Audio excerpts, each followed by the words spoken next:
Inhale and exhale deeply.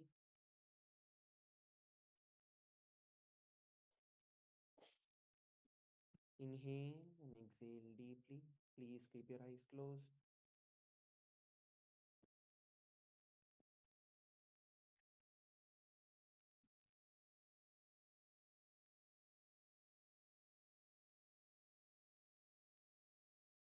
Visualize how you want your entire day to be.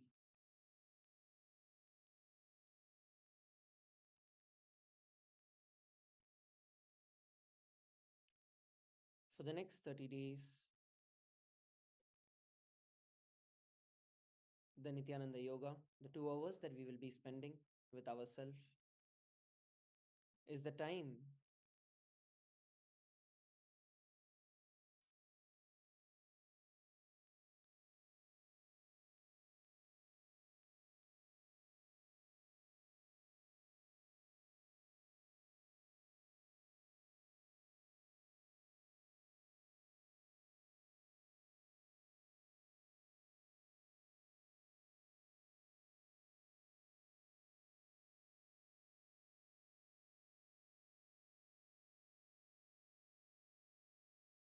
with Swamiji to prepare our body to receive the initiations, the powerful initiations that Swamiji will be giving every one of us.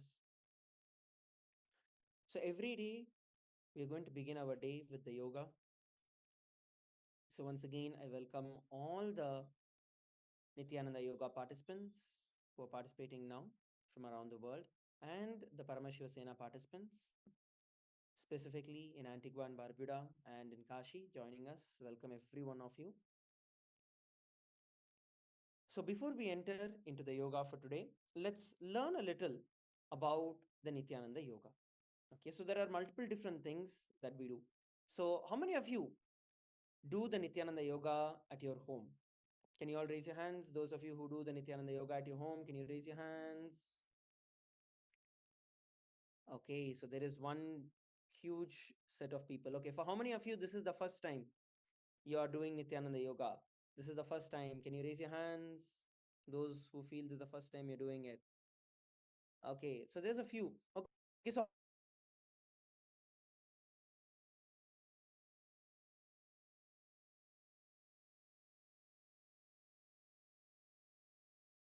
you have been doing it regularly. Can you all raise your hands? You're during some programs, but all raise your.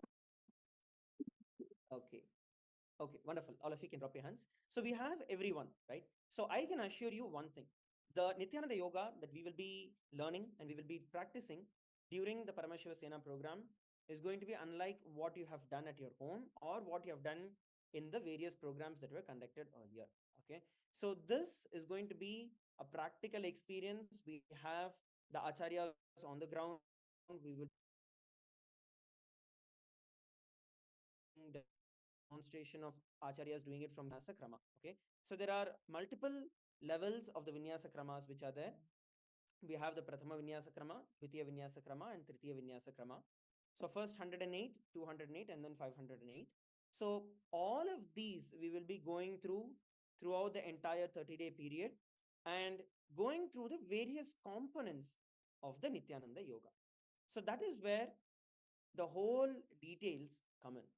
Now, before we jump into what is Nithyananda Yoga itself, there are a few things that we all need to understand. See, many of us know Patanjali as the one who gave yoga to the world, but 60,000 years before Patanjali, thousands of years before even Patanjali happened and gave the yoga, Paramashiva himself revealed the yoga in the Agamas. And that is what Swamiji is reviving for each and every one of us. And what Paramashiva reveals is called as Sashtanga Yoga. What Patanjali reveals is Ashtanga Yoga, which has 8 dimensions of yoga about 3,000 years before that Patanjali consolidated and presented to the whole world. But before this, 60,000 years before Patanjali, Paramashiva himself reveals this. And this is one of the authentic and the most original scriptures on yoga. And Paramashiva has given multiple agamas with the details on yoga. So we all need to understand one thing, that what we are doing here today, yoga is a multi-billion-dollar industry. As we all know, just the last month we celebrated the International Yoga Day that is declared throughout the world. So yoga has become a multi-billion-dollar industry currently, but the roots of yoga are unfortunately cut off, not just forgotten, cut off from the source. So here we are reviving, Swamiji is reviving the yoga from its most authentic source, which is the Nithyananda yoga. So this is not a new invention, it is the authentic revival of the original source scriptures on yoga. So these are some of the basic things that we all need to understand, because only when we know what we are going through, we will understand how much of authenticity and energy that Swamiji has put for reviving this for each and every one of us. And the most important truth, yoga is from Hinduism. Today, there may be so many different types of yoga, water yoga, goat yoga, beer yoga, all kind of yogas are there. But all of those, not just, they are not trying to improvise yoga in any way. It is only diluting the yoga in the worst way possible for the people and rebranding it for making money and other gains. But yoga is not just a science or a methodology to stay strong, to stay flexible. No, those are the side effects. But yoga itself is for enlightenment. It is not just the science of having being healthy, it is the science of being able to radiate that oneness with Paramashiva, being able to radiate enlightenment. So when you do yoga, naturally you will feel powerful, you will feel active. But the most important thing you'll understand is that your body is prepared to radiate that enlightenment that Swamiji will be instilling into every one of us during the entire Paramashiva Sena program. Any kind of mental blockages, patterns that are there, when you push your body through it, you will see that your mind automatically loses power over you. And Swamiji's initiations directly make an impact, a long lasting impact, permanent impact in every one of us. So this path of yoga is directly the methodology that Swamiji is giving for every one of us to experience enlightenment, not just health, but enlightenment itself. And as I mentioned earlier, Paramashiva reveals these in the Agamas. The Veda Agamas are the source scriptures of Hinduism. Vedas are like the pure science, and Agamas are the applied science, where Paramashiva reveals all of these Yoga Pada in the Agamas. So now we are actually going forward to understand why Nityananda Yoga. What is so special about Nityananda Yoga in comparison to the others? While we understand that yes, it is authentic, it is from the source, how does it directly benefit us? We need to understand whatever we are doing here, Swamiji has authenticated it through multiple levels of pramanas or evidences. These are what are called as the pramanas, the evidences of truth. Now, if somebody says, let's say some person outside has having a yoga studio and has X number of experiences and all of that. Now, what is the guarantee that you are going to get the same experience that he has? Absolutely no guarantee, unless it is authenticated through these multiple levels of pramanas. That is where we all need to know these basics. See, these are fundamentals. Before we enter into the yoga itself, it's important for all of us to understand a few basics about the Nityananda Yoga, because what we are doing is from the source. So, unless we know it, we will not know how to do it in that way. So, listen, participate, and understand. Okay. So, the first thing, the first and foremost is the Shastra Pramana. Now, the Shastra Pramana is actually the scriptural reference where Paramashiva reveals in the Agamas and the Vedas. So, those are the Shastra Pramanas. The original scriptures, scriptural references are the Shastra Pramanas. Then we jump into the Apta Pramanas. Now, what are Apta Pramanas? Apta Pramanas are the experiences of the various enlightened masters, the rishis, the siddhas, the munis, the incarnations, all of those who have experienced the same in their life. This is the Apta Pramana. Next comes the Atma Pramana. Atma Pramana is the direct experience of Swamiji himself, where in Swamiji's own life, how Swamiji radiated the enlightenment signs, how right from the young age, Swamiji's gurus prepared Swamiji's body to manifest all these extraordinary powers. So Swamiji's own experiences are the Atma Pramanas. And then finally we have the Sakshi Pramanas, where each and every one of us, when we get initiated by Swamiji, when we do the Nithyananda Yoga, the experiences that we have, all these four put together, Shastra Pramana, Apta Pramana, Atma Pramana, and Sakshi Pramana, all of these four put together authenticate every single thing that we are doing, because now not just one evidence but all four of that authenticated. So you can be very sure when Swamiji is telling, when Paramashiva reveals yoga is for enlightenment, you can be sure it is for enlightenment, because it has gone through all these four levels of verification and authentication. Then only Swamiji is providing it to each and every one of us around the world. Now, there are 12 components of the Nithyananda Yoga. So, till here, we understood the basics about the yoga. So, from here, we are going to be understanding the 12 different components of yoga. See, most of us only know about asana. When we look at yoga, we know asana. At the maximum, we may think about pranayama. That is the maximum we know. But there are 12 different components that Paramashiva reveals in the agamas. So, we are going to be using all of those 12 components whenever we do the Nithyananda Yoga. Let's go over what are these 12 components. We're also going to be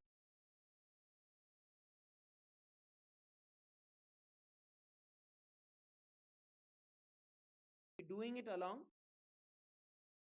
as we.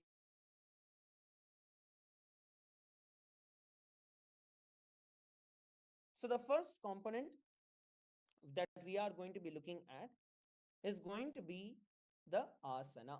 So this is the most fundamental aspect of yoga. The most widely discussed topic is asana. Now, what exactly is asana? Is it sitting? Is it movement? What exactly is it? See, Paramashiva reveals about asana in the most authentic form. Asana is the position that allows your body and mind to come to a state of restful awareness. Please listen carefully. Asana is the is you getting into a state, allowing your body to enter into a state of balance and restful awareness. Now, let's all do this together. All of you sit in a position where you are undisturbed, no thoughts, no restlessness. We all need to understand there are two differences. Sitting comfortably is different. Sitting in a space where you are unclutched, undisturbed, and in restful awareness is different. Maybe in your language, sitting comfortably for some of us might be sitting with a slouched back, but that is not going to keep us in restful awareness. So let us all sit in the position, maybe in Padmasana, Ardha Padmasana, Vajrasana, sitting cross-legged, either position. All of you sit in a position which allows you to stay unclutched, in just a balanced, without any disturbance, just a subtle space with ease in yourself. Just sit.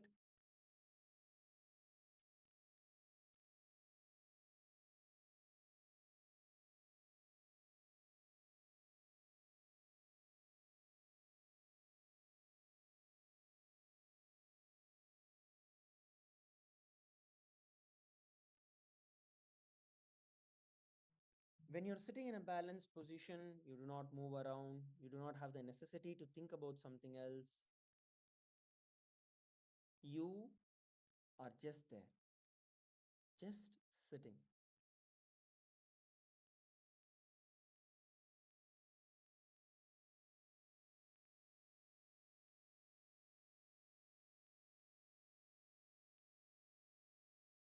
Just inhale and exhale.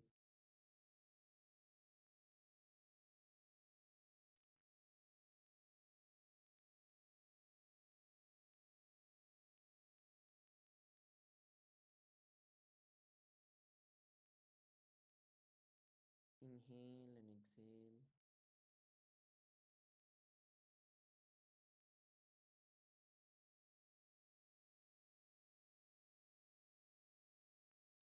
Slowly open your eyes. Now, how many of you were able to sit in that space? where you are just able to sit with yourself. There's no need, you don't have to think about anything, you don't have to worry about anything, you don't have to do anything. You are just there. How many of you are able to enter into this space? Can you raise your hands? Wonderful. You can drop your hands. Yes. So this is what is asana. Please understand, this is what is asana. Now, what we did here, just for a few seconds right now, is we were just there with ourselves. Now, when Paramashiva reveals the various different asanas which are there, each of those unlock and connect us with a higher dimension of ourselves. Please understand. Let's say when you're going to, we're all going to be practicing some things like standing on our head, for example. When you are performing a headstand, your body connects to the cosmic geometry. There is a difference between you having sitting comfortably in a slouched manner and just sitting there versus you sitting in a way which connects you to Paramashiva. So, what these asanas do is to directly connect us with these higher experiences with Paramashiva, with Swamiji. So, that is asana. That is where asana comes in. Asana is the posture or the position that allows the body and mind to come into a state of balance and restful awareness. You will see when you do many asanas, you will completely forget your mind. There will be no mind at all because you're completely engrossed into doing it. So, this here is asana. This is the first and foremost component, most widely described, and literally people think yoga is asana. That's it. But no, yoga is the first component of asana. So now we are going to move over to the second component. The second is going to be the pranayama. Now, what exactly is pranayama? Pranayama is a term that refers to the breathing process. When we inhale and exhale, there are various different types of inhalations and exhalations. Please understand, your breath is actually only a vehicle for the prana. Please listen carefully. We are all alive today, right? Now, why are we alive? What actually gives us the energy? What actually is the life force? That life force is called as prana shakti or prana. Now, the breath that is going in, the air that you inhale and the air that you exhale, is a carrier, a vehicle for this prana shakti to go in and come out. So, the air that you breathe is an instrument through which the prana enters your body and gives you that energy. Now, when we perform the various different types of pranayamas, which is the various different types of breathing techniques, we are able to increase this life energy in us. Now, when life energy increases, it directly reflects in every way, not just the physical health. You're able to have mental clarity, you're able to slow down the aging process, you're able to get rid of diseases, you're able to increase the energy with which you function throughout the entire day, you're able to think with clarity.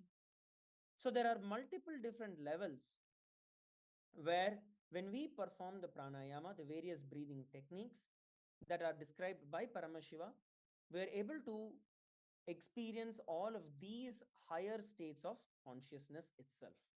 So now we are going to be performing a simple pranayama, okay? A simple breathing technique that we are all going to perform. All of you sit straight first. Please sit straight. We're going to inhale deeply.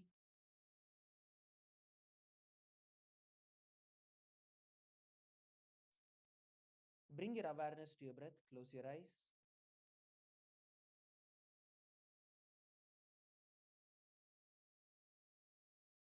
Inhale and exhale. Now, you're going to bring your awareness to your breath. You're going to visualize the breath in going in all the way from your knees. So, inhale as deeply and as slowly as possible. As slowly as possible.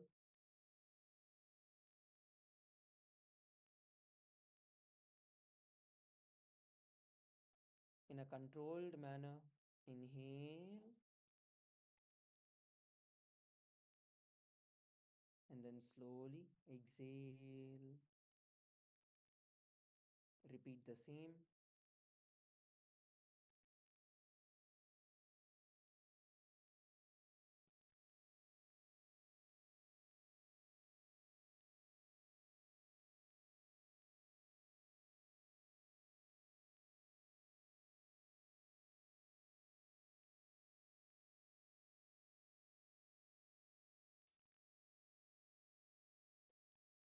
Now, let us bring our hands in front of us. So, we are going to be placing our right thumb on our right nostril. We are going to perform a simple pranayama. Bring your right thumb to your right nostril. So, once you do this, you're going to inhale through your left, and then you're going to hold the breath and then exhale through your right. And then once again, inhale through your right, hold the breath as you lock your nostrils with your fingers, and then exhale through your left. Now, we're going to do this slowly, and we're going to do as deep as possible, hold as long as possible, and exhale as slowly as possible. Let us start. Inhale through your left,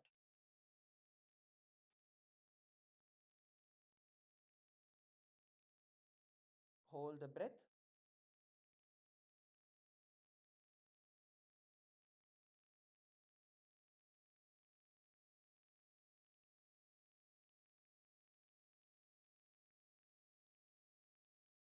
and then slowly exhale through your right.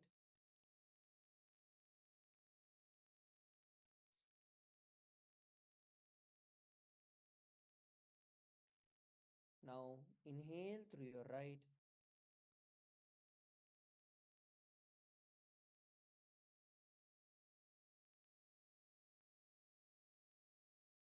and hold the breath.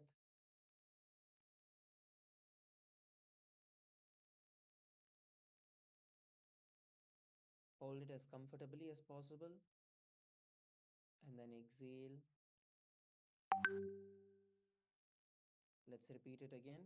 Inhale to the left,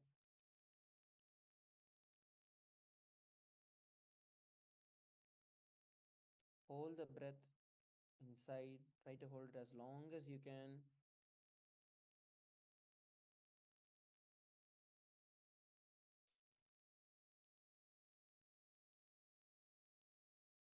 and then exhale through the right.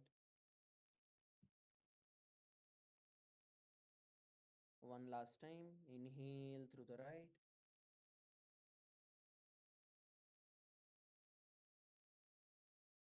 and lock the breath. Hold it there.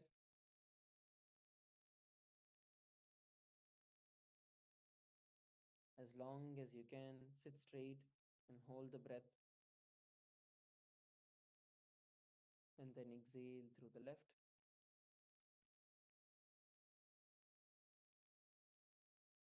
And slowly relax. Yes. So, how many of you felt a difference in your breathing pattern? How many of you felt that your system, by nature, we didn't move around, we didn't do anything? How many of you felt heat generating within your system, your body becoming warmer? Can you raise your hands?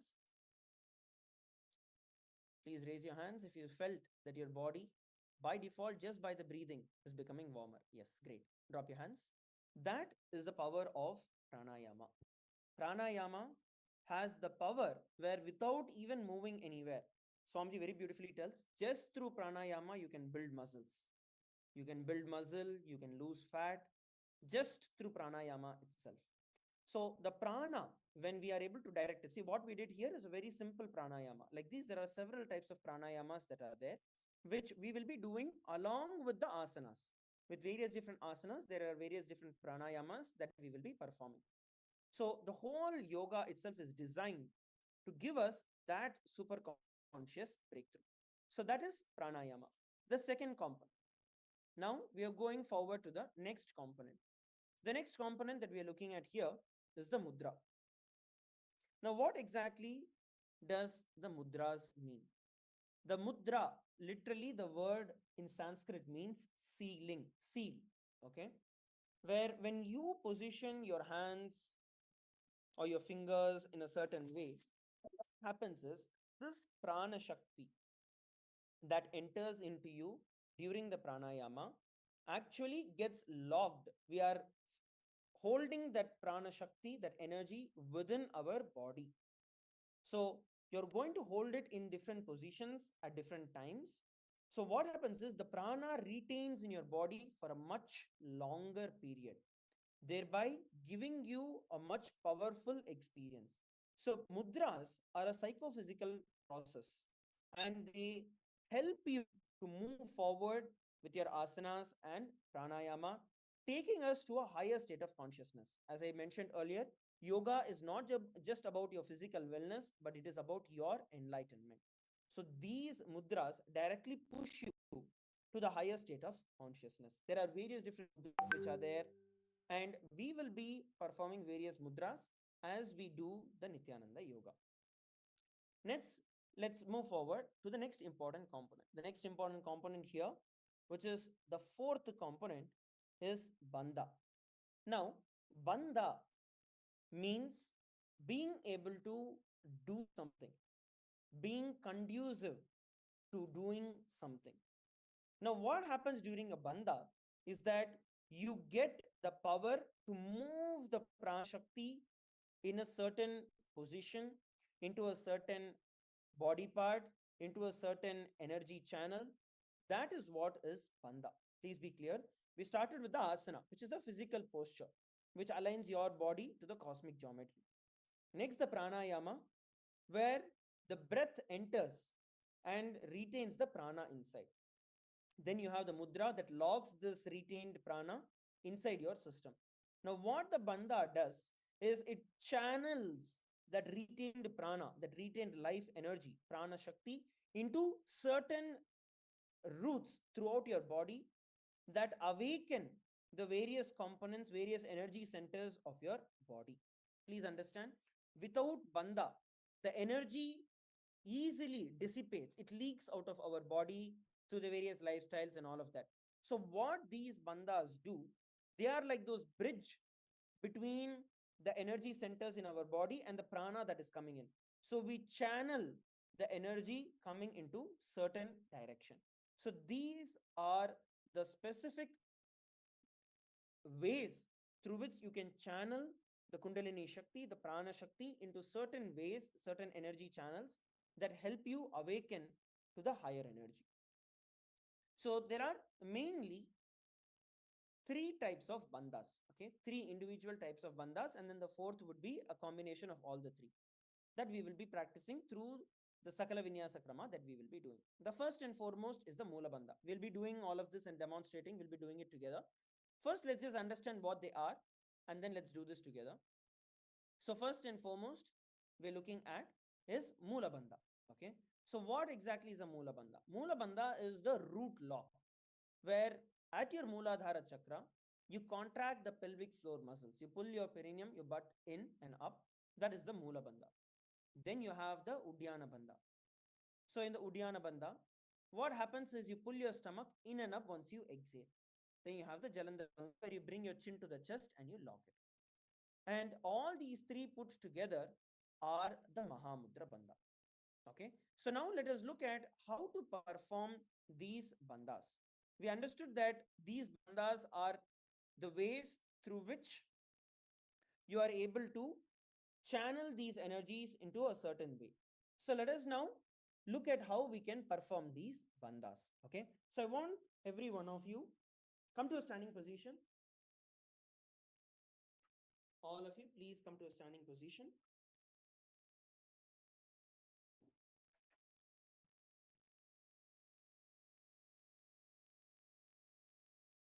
Yes, all of you come to a standing position.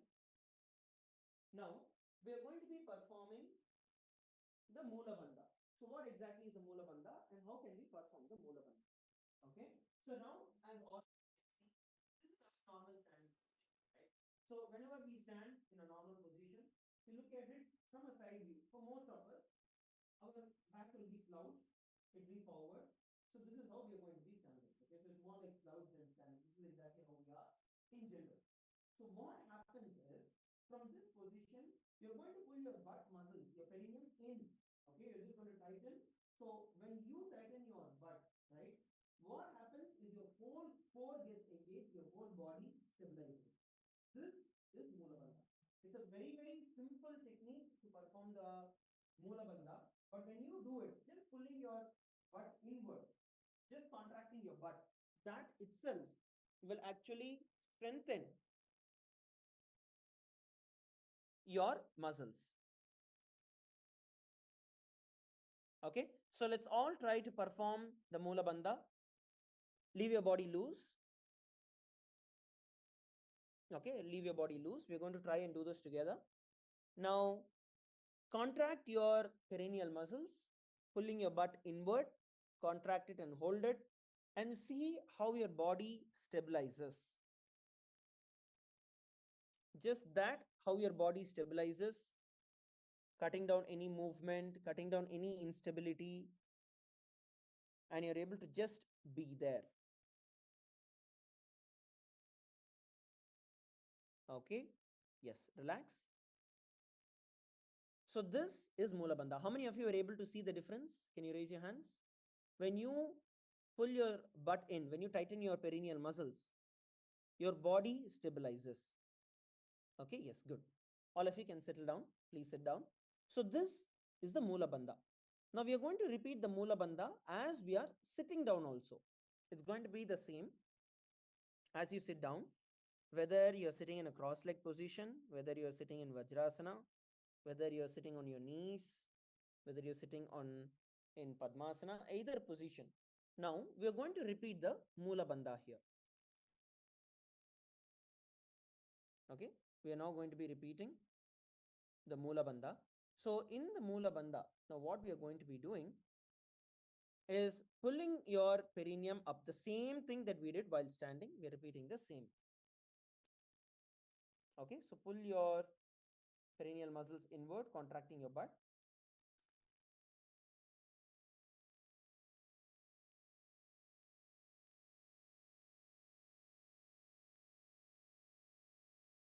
And hold it. See how your body is stabilizing.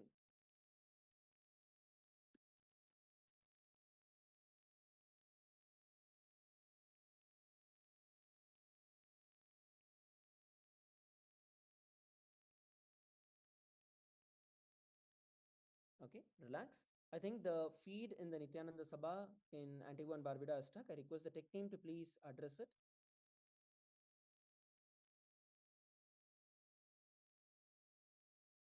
So we can move forward. All the participants in Antigua and Barbuda, are you seeing us sitting or are you seeing us standing? If you're seeing us sitting, can you raise your hands? No. Okay. If you're seeing us standing, can you raise your hands? Okay, I think now it is fixed. Yes, thank you very much. If you're all able to see us, can you all give me a thumbs up? Okay, yes, wonderful. Thank you all. Sorry for the technical issue. So what we saw now is the Mula Bandha.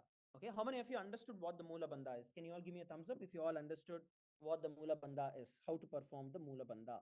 It's a very simple one, but very important. Okay, all right, relax. You can drop your hands.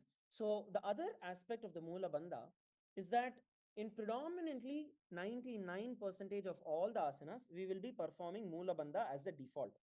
Because when we do the asanas, by nature, you will stabilize yourself by performing the Mula Bandha. So Mula Bandha becomes like an important component. So anywhere you feel you need to balance, you need to stabilize, perform the Mula Bandha. Now it's time for us to go to the next Bandha. Okay, so the next Bandha, all of you can see clearly, is going to be the Jalandhara Bandha. So what happens in Jalandhara Bandha is once you inhale, you're going to inhale deeply, and then you're going to bring your chin to the chest, and you're going to lock the breath inside you. Okay, you're just going to bring your chin to the chest. When you do that, the breath is locked inside you. So this is the Jalandhara Bandha. We'll show it to you from the side angle as well. You can see how it looks from the side.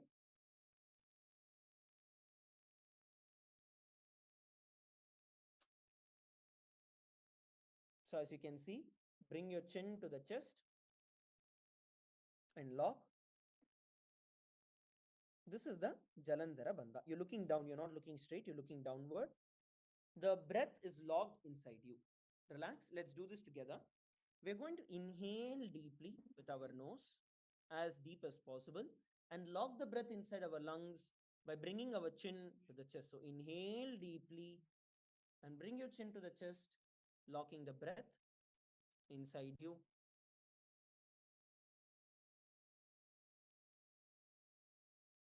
Hold as comfortably as possible. And slowly release your chin from the chest and exhale through your nose. We're going to repeat this again. Once again, inhale deeply through your nose. Tuck your chin to the chest, locking the breath inside you as you perform the Jalandhara Bandha.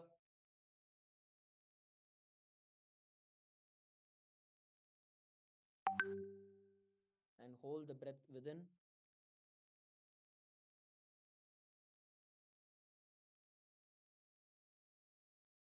And slowly release your chin from the chest and exhale slowly through your nose. Let's do this once again. Inhale deeply through your nose.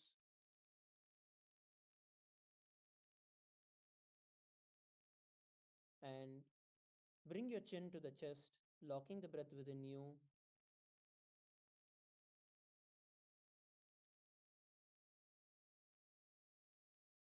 Hold the breath within.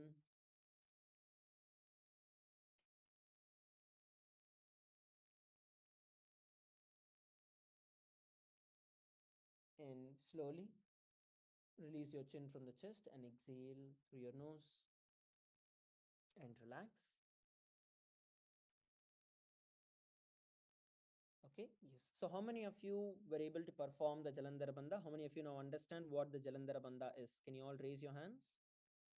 If you understood how to perform the Jalandhara Bandha, can you all raise your hands?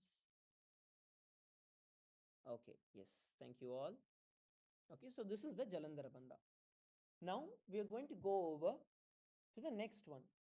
The next one that we are going to be performing is going to be Udyana Bandha.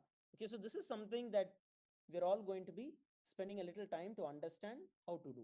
So first two were comparatively little easier ones. So here I want every one of you to pay attention as you perform the Udyana Bandha. So in Udyana Bandha, what happens is you exhale fully. Listen carefully. First you exhale forcefully through your nose, and then you're going to pull your stomach in and up. As you can see on the screen, exhale forcefully first,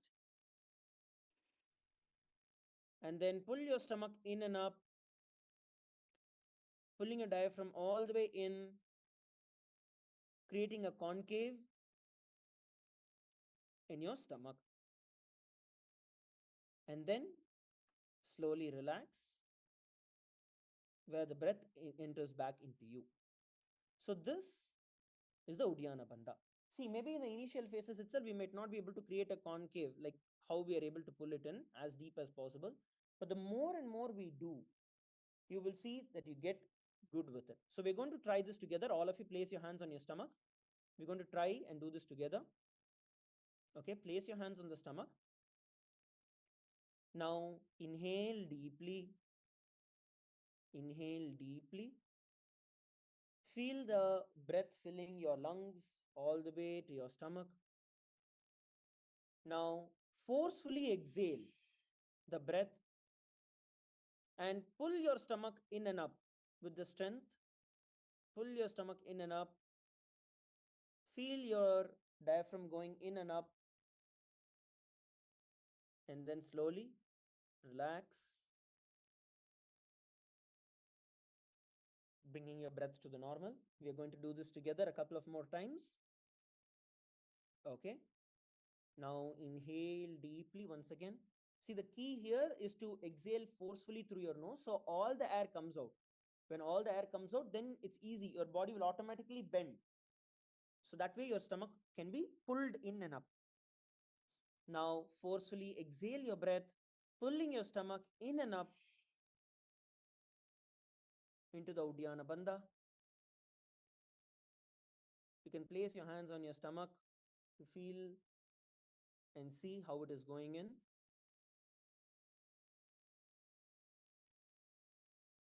And slowly relax, letting the breath in. We're going to repeat this again one last time. Inhale deeply, filling your lungs with the air. Now exhale forcefully through your nose and pull your stomach in and up. Pull your stomach in and up into the Uddiyana Bandha and slowly relax. Good. How many of you were able to perform the Uddiyana Bandha? See, don't worry, even if it didn't go all the way in, okay, but you know how to perform it. Can you raise your hands if you got the understanding of how to perform the Uddiyana Bandha? Please raise your hands if you understood how to do it. Okay, good. You can drop your hands. Next comes the Mahamudra Bandha. Now, the Mahamudra Bandha is actually a combination of all of these three bandhas: the Moola Bandha, the Jalandhara Bandha, and then the Uddiyana Bandha. So I'll tell you how to do it. We will show you how to do it, and then we will do it together. So what happens during the Mahamudra Bandha is that first, when we sit in the posture, even let's say the posture that we are sitting in, you're going to be pulling your perineal muscles in, thereby stabilizing your body, entering into the Moola Bandha as a first step. Then, during the pranayama, you're going to inhale and bring your chin to the chest, tucking your chin to the chest. You're locking the breath within you into the Jalandhara Bandha, holding as long as possible, as comfortably as possible. Now, you're going to release the bandha and you're going to forcefully exhale the air and then pull your stomach in and up into the Uddiyana Bandha. So from the Jalandhara Bandha, we are now transitioning and moving forward into the Uddiyana Bandha. And then slowly relax, letting the breath in. So this is the Mahamudra Bandha, where all the three bandhas are held. So we begin with the Moola Bandha that stays through the whole time. Then after we inhale, we lock it in Jalandhar Bandha. After we exhale, we lock it in Uddiyana Bandha. Please understand, Uddiyana Bandha is always done after exhalation. Jalandhara Bandha predominantly is done only after inhalation, other than one or two exemptions that will be there specifically. So whenever we perform the Mahamudra Bandha, it is always the breath goes in. After you inhale, you lock it in the Jalandhar Bandha, and then you exhale and then lock into the Uddiyana Bandha. How many of you are understanding this? Please raise your hands if you're understanding how to do it. Okay, good. So let's do this together now. Please sit straight. Sit and pull your perineal muscles in, locking yourself into the Moola Bandha, locking yourself into the Moola Bandha. Relax with your breathing. Just let the breath go in and out.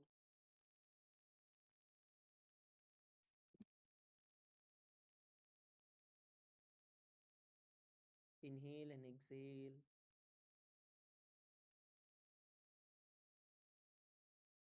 Okay. Now you're going to inhale deeply. Take a deep breath.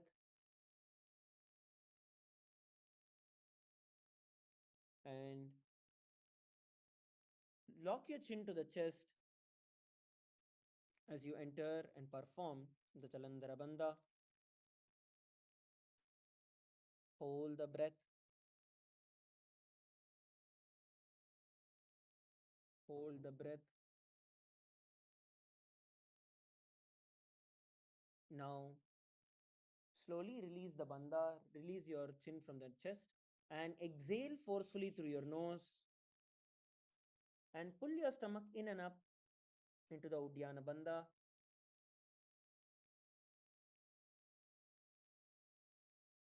And hold there. And release, relax. Now, once again, you're going to inhale deeply. We're going to repeat the same thing. This is the Mahamudra Bandha cycle. Let's repeat. Inhale deeply again. Bring your chin to the chest. Lock the breath in the Jalandhara Bandha.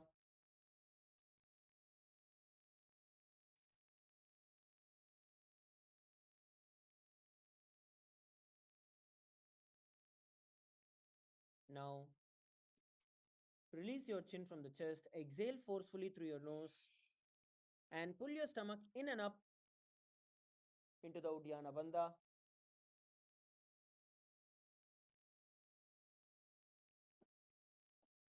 And slowly relax. We're going to repeat this one more time. Inhale deeply through your nose.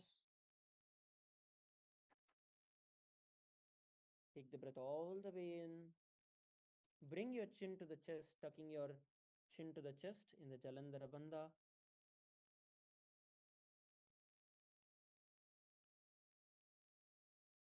And release the Jalandhara Bandha. Bring your chin out and exhale forcefully through your nose.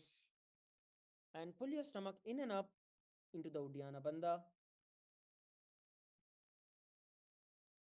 Hold there.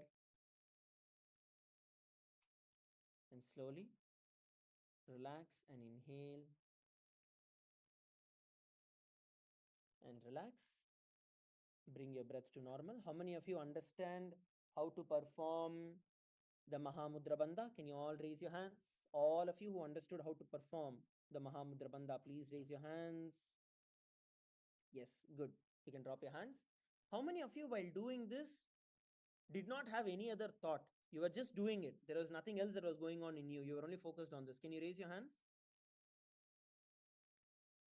Yes. So that is the power of these bandhas.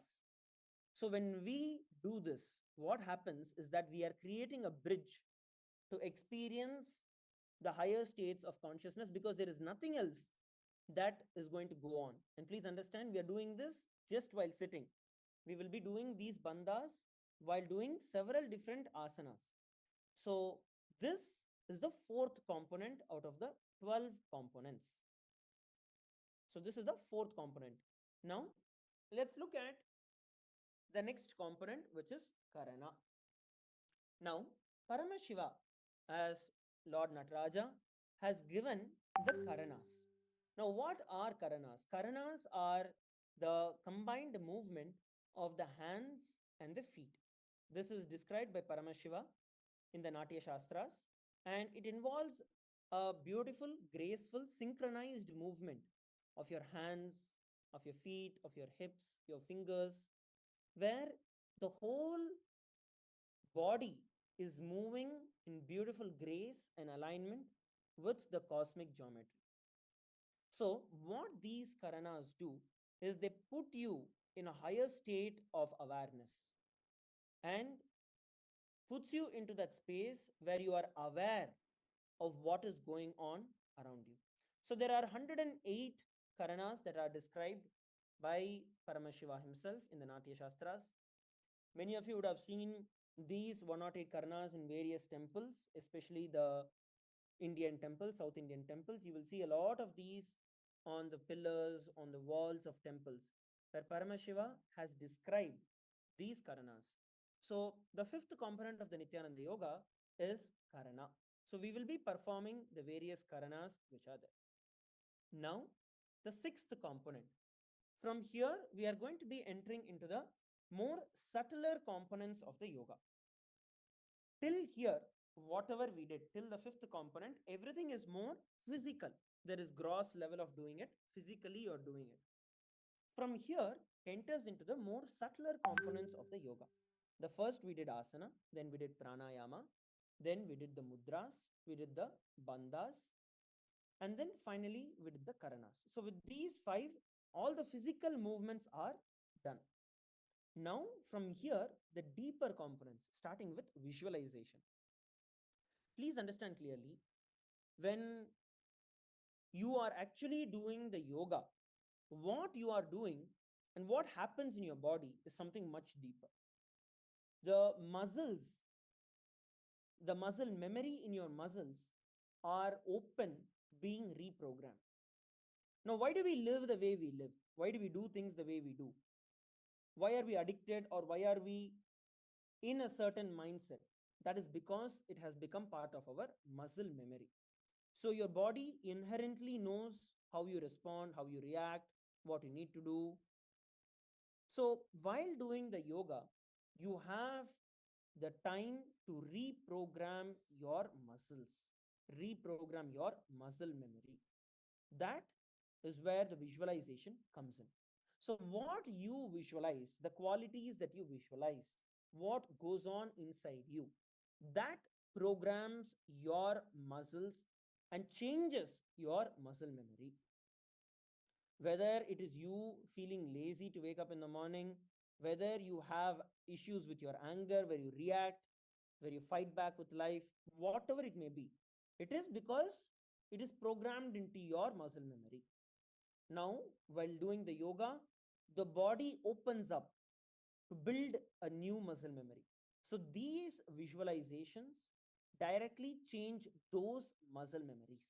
We'll be visualizing various different things that Paramashiva describes.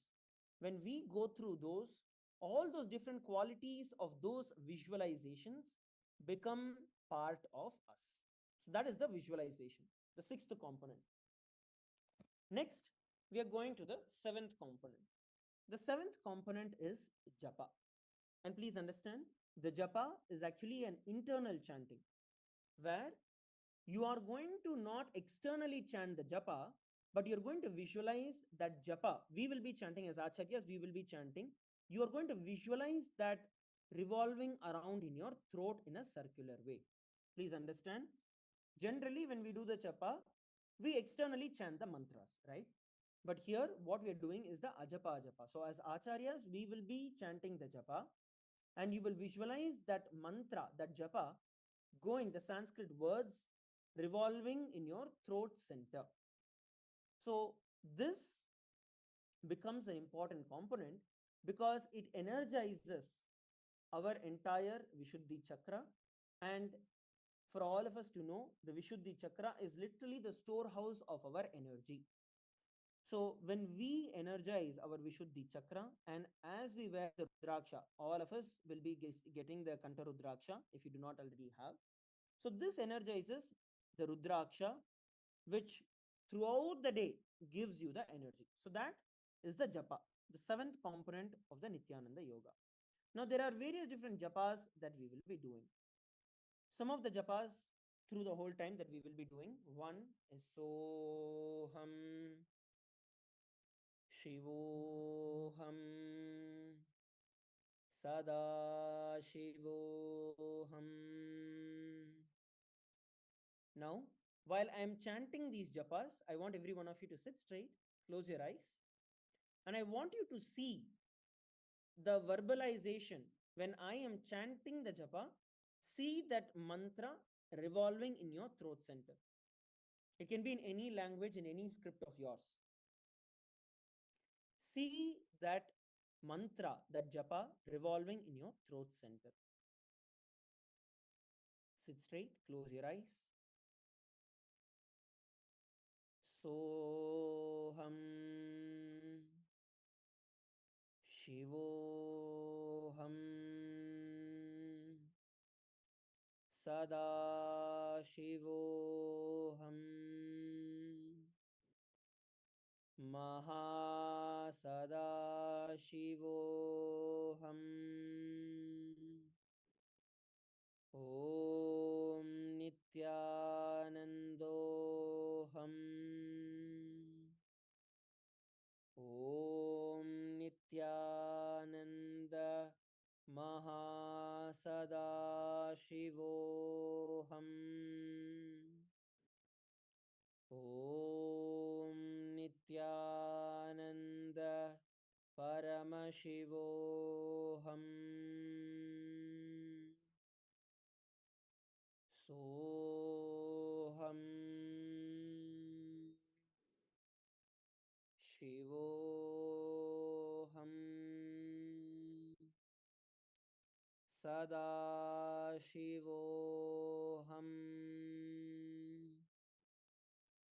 महासदाशिवोऽहम्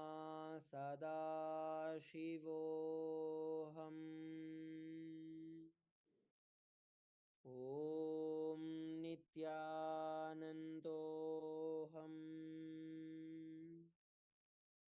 Om Nityanand महासदाशिवोऽहम्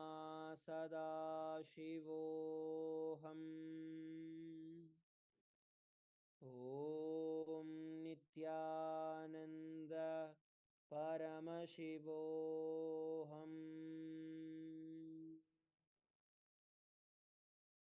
Slowly open your eyes.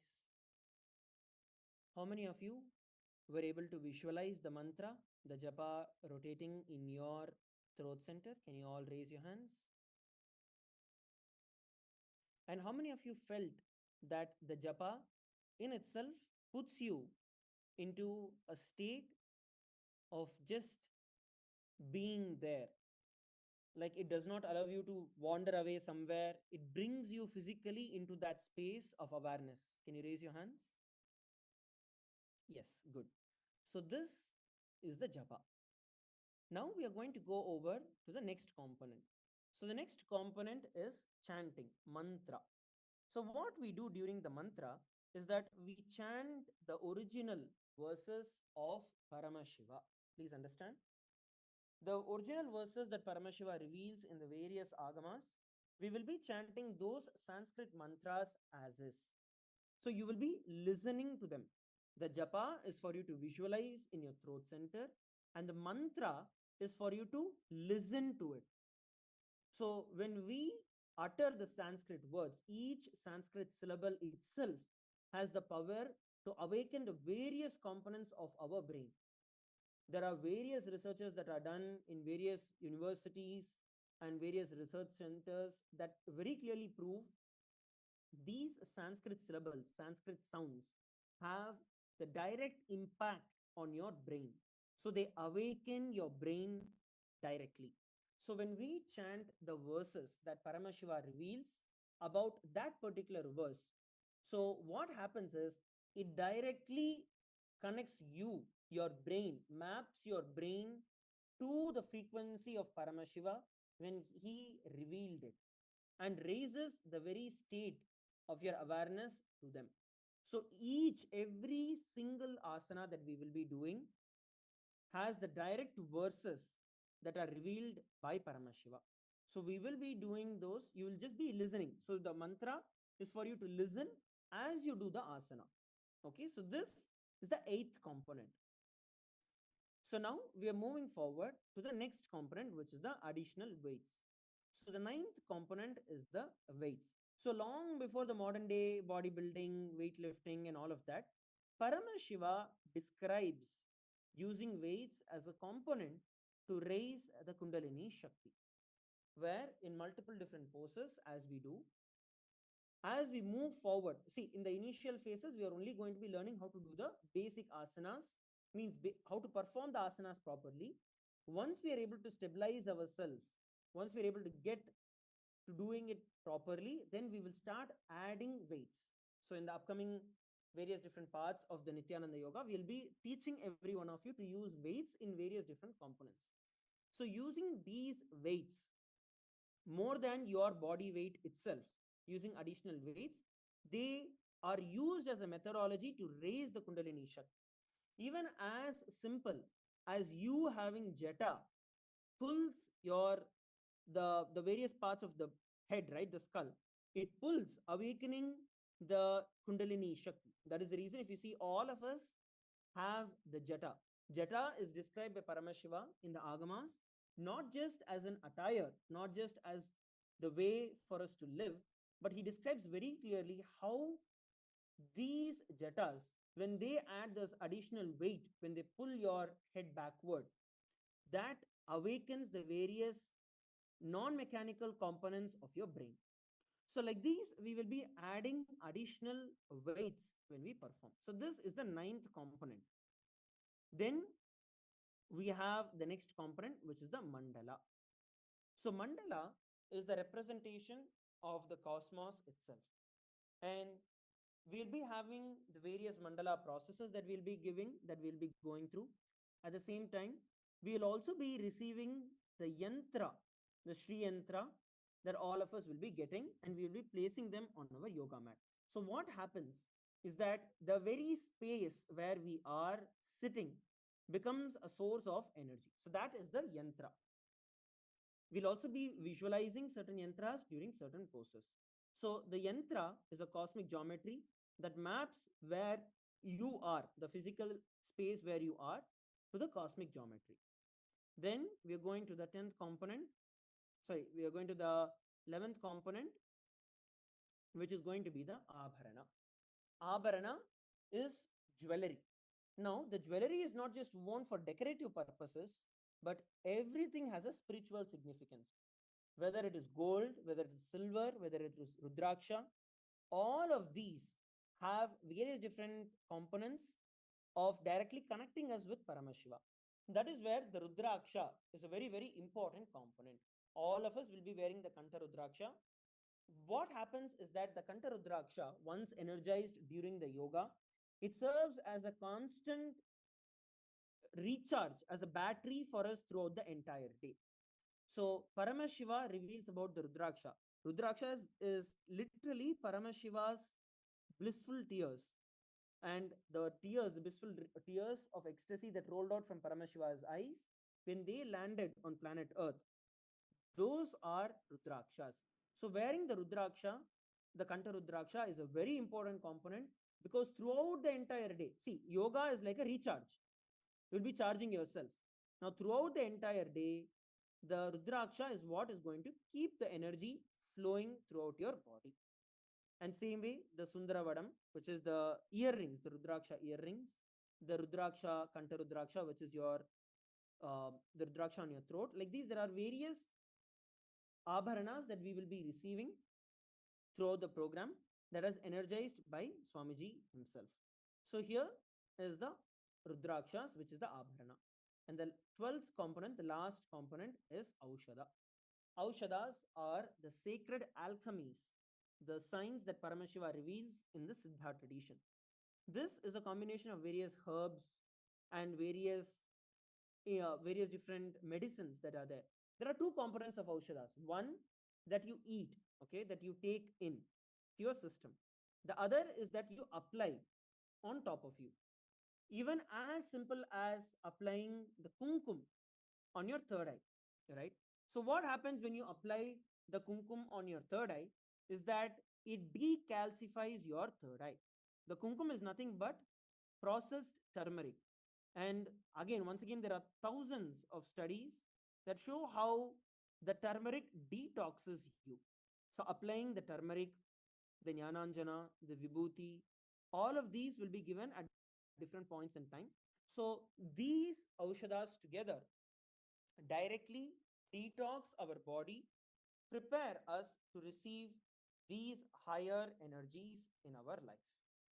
So all of these put together are the 12 different components of the Nithyananda Yoga, starting all the way from the asanas till the Aushada, starting from the more physical and gross levels, moving in towards the more subtle and subtle components is the Nithyananda Yoga.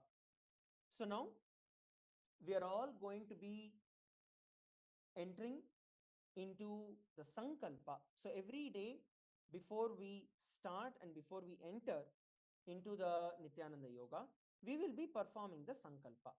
Now, the whole Nithyananda Yoga itself is a ritual. Paramashiva clearly tells yoga is a ritual. So when we perform the Sankalpa, what we do is we invoke and create a conscious resolution of what we want in our life. So it's not just physical health, mental health, no, but it is deeper than that, to experience the divine grace of Swamiji, to experience the oneness of Swamiji, to raise our physical geometry, our body, to align that from here to the highest states of the cosmic geometry. So let us now sit straight. We are going to be performing the Sankalpa. We're going to be chanting the Sankalpa mantra, creating the conscious resolution. Please sit straight. Now, generally, before we begin the Sankalpa, we will be doing the Tattvachamanam, which is the ritualistic cleansing process. So all of you also will be given the puja kits, you'll be receiving the Diksha. So we will be doing the ritualistic cleansing process, the Tattvachamanam, after which it will be followed by the Sankalpa. We will show you how to do today. Those of you who have the Panchapatram and the Uddharni with water, you can follow along. The rest of you, as we provide, you can then get that and you can do and follow along.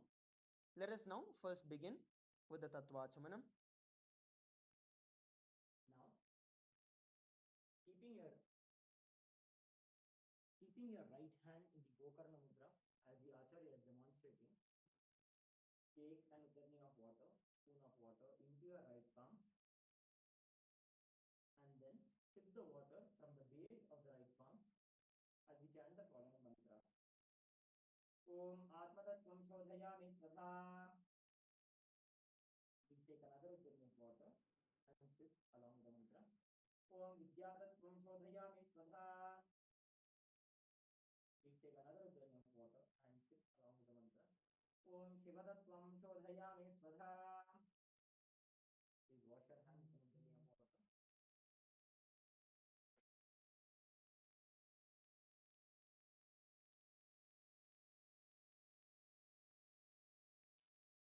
Base of the right thumb. Wipe your lips twice from the right to the left. Om Ham Hridayaya Namaha. Again, wash your hand. With the index, middle, and ring fingers joined together, touch a little above the upper lip and below the lower lip. Again, wash your hand. With the tip of the index finger and thumb joined together, touch the right nostril, the left nostril. With the ring finger and thumb joined together, touch the right eye, the left eye, the right ear, and then the left ear. Again, wash your hand. With the little finger and thumb joined together, touch the navel center, the right chest, the left chest. Now, with all the 5 fingers joined together, touch the top of the head,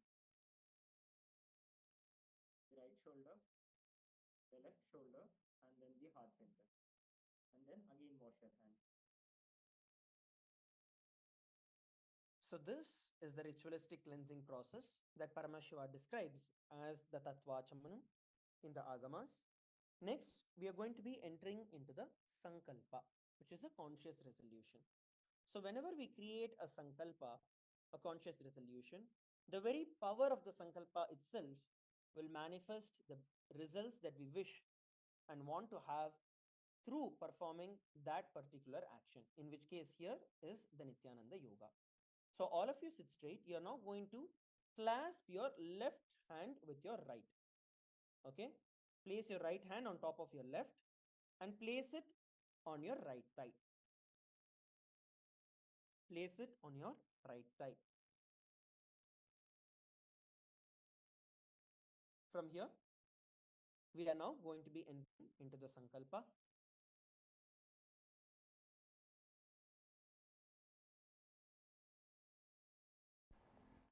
ओम ममोपात्त समस्त दुरितक्षय द्वारा भगवत् श्री नित्यानंद परमशिव प्रीत्यर्थम श्री नित्यानंदेश्वरी परमशिव शक्ति समेत श्री नित्यानंदेश्वर परमशिव प्रीत्यर्थम च शुभे शोभने मुहूर्ते अद्य ब्रह्मणः द्वितीय परार्धे श्री श्वेतवराह कल्पे वैवस्वतमन्वन्तरे अष्टाविंशतितमे नित्ययुगे प्रथमे पादे जम्बूद्वीपे भारतवर्षे भरतखण्डे मेरोः दक्षिणे पार्श्वे शकाब्धे अस्मिन् वर्तमाने व्यवहारिके प्रभवादीनां षष्ट्याः संवत्सराणां मध्ये विश्वावसुनाम संवत्सरे उत्तरायणे लक्ष्मीवेङ्कटेश्वर ऋतु मिथुनमासे शुक्लपक्षे षष्ठ्यां शुभतिथौ मङ्गलवासरयुक्तायाम् उत्तरफल्गुणी नक्षत्र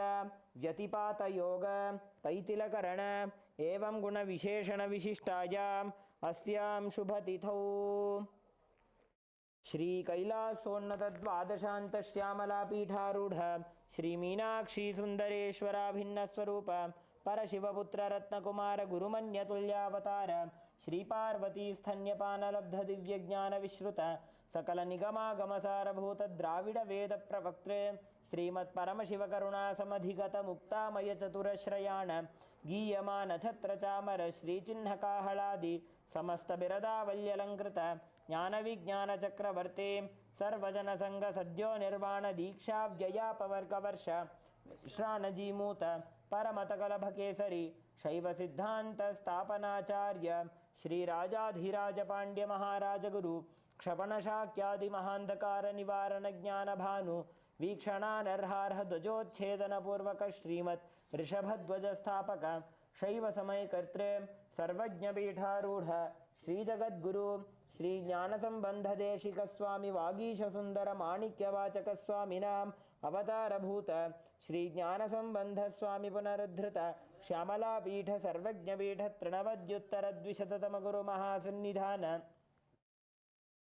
अरुणगिरियोगीश्वर परम्परागत अरुणाचल सर्वज्ञपीठ गुरुमहासन्निधान कैलास परम्परागत कांची कैलास सर्वज्ञपीठ त्रयस्त्रिंशदुत्तरद्विशततम गुरुमहासन्निधान नित्योत्सव नित्यमंगल नित्यकल्याण नित्यरचित कैलास परम्परागत आदिकैलास नित्यानंदपीठ महासंस्थान महासिंहासनपीठ कर्त्र साक्षात् श्री परमशिव समुद्भूत कैलास परम्परागत वैवस्वतमनु इक्ष्वाकु हरिश्चंद्र भगीरथ श्रीरामचंद्र शूरसेन इत्यादि अनवच्छिन्न सार्वभौम चक्रवर्ती परंपरागत चतुष्षष्टि योगिनी मंडित चतुष्षष्टि संप्रदाय प्रवर्तक मनुधर्म शासन सूर्यवंश प्राप्त सर्वज्ञपीठ सुरांगी साम्राज्य मूर्धाभिषिक्त चूड़ामणि साक्षात् श्री परमशिव समुद्भूत कपिल महागुरु पुनरुद्धृत महानिर्वाणी पीठ अष्टोत्तर सहस्र श्री महामंडलेश्वर साक्षात् Shri Paramshiva समुद्भूत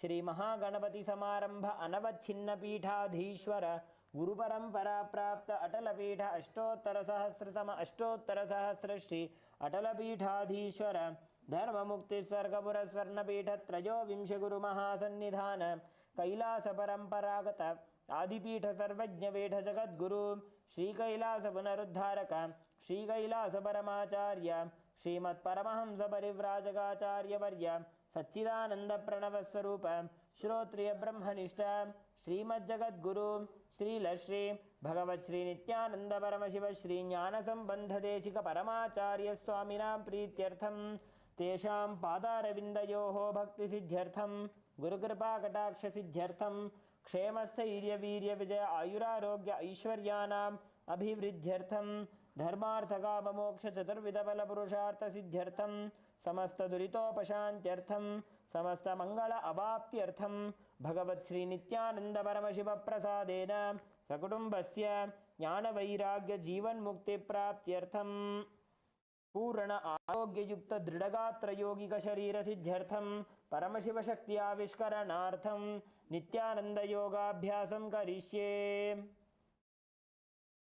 Now please wash your hand with an uddarni of water. Om apa upasprisya.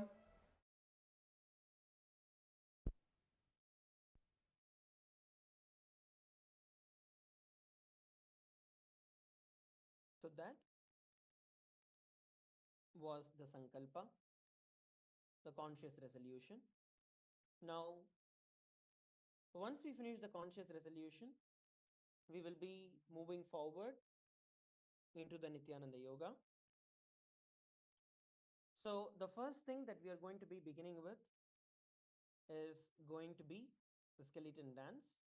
So this is one of the important components that helps every one of us. Physically, it wakes us up, and in a deeper way, it directly brings integrity into our system. So I request every one of you to please stand up on your mats. All of you, please stand up on your mats, come to standing position. So So we are going to be entering into the skeleton dance. So what we are going to do during the skeleton dance, we are going to visualize ourselves as just bones, okay? Just a skeleton, no muscles, nothing else.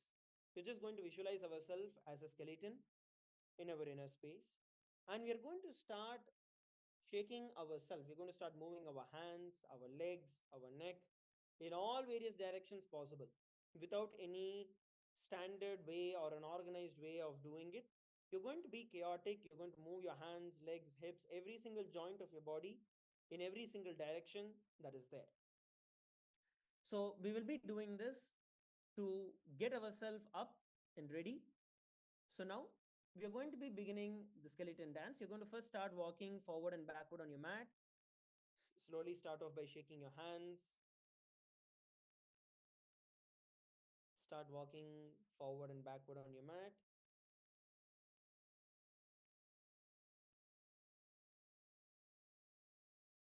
Shake your hands out. Shake your legs out.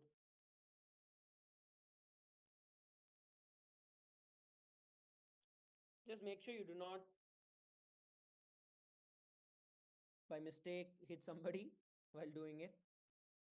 So now we are going to be starting the skeleton dance. We'll be playing a song for every one of us. We'll be doing it for a couple of minutes. So you're going to start shaking your hands and legs completely. Let us now enter into the skeleton dance. Let's begin.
Shake it out.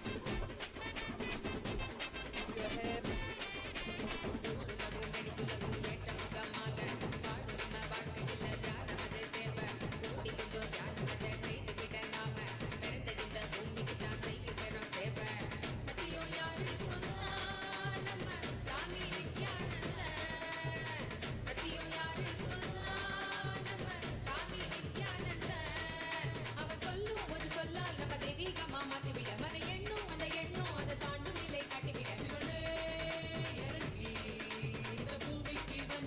Last few seconds, last few seconds. Go faster, go faster.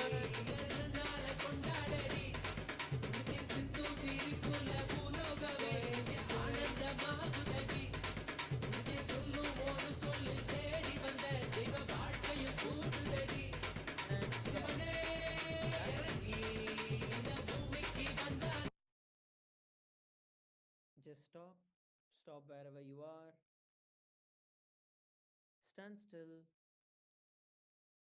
Stand still without any movement. Leave your hands by the sides of your hips. Inhale and exhale deeply through your nose.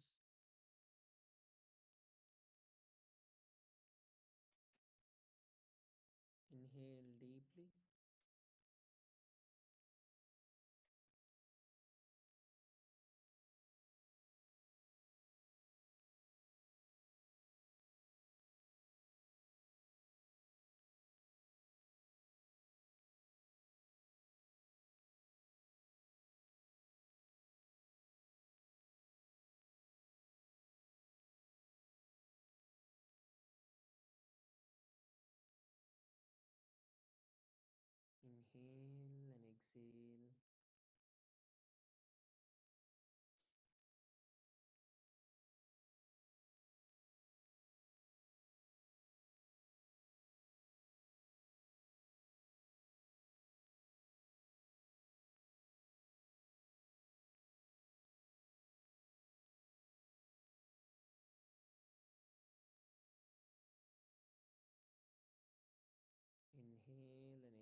exhale deeply.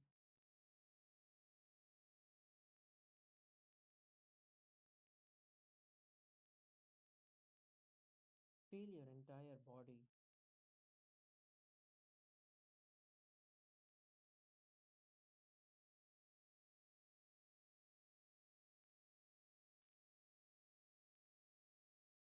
Radiating heat, radiating energy.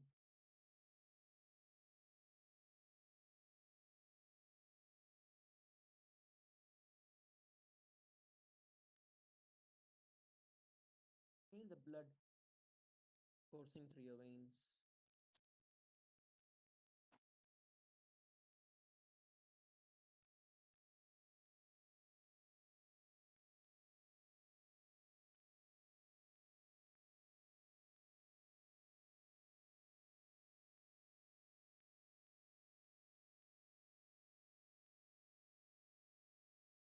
Feel the tips of your fingers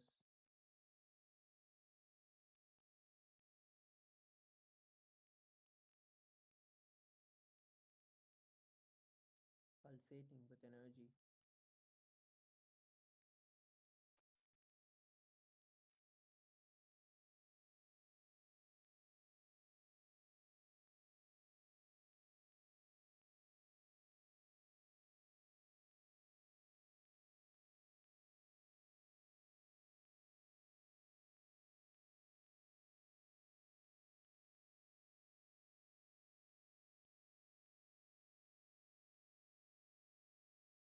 Slowly, you can open your eyes and settle down.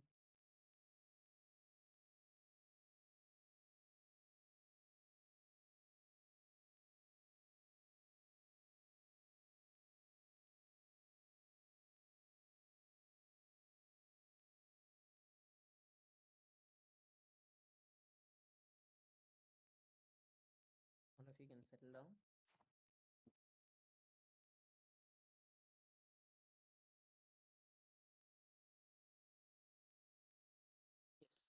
So from here, we are now going to be entering into the Nithyananda Yoga, the Prathama Vinyasa Krama. Okay, so today we are going to be starting with the Prathama Vinyasa Krama. Every day we'll be continuing from where we leave, moving forward step by step. Starting first with the Prathama Vinyasa Krama. The first asana that all of us are going to be performing is going to be Sukhasana. In Sukhasana, sit in a comfortable cross-legged position. Please sit in a comfortable cross-legged position.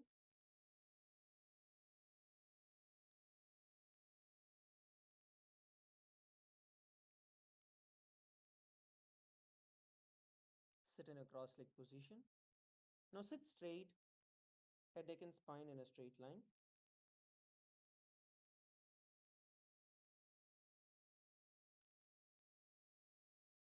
Now bring the index and thumb fingers together in the Bindu Mudra and place them on top of your knees.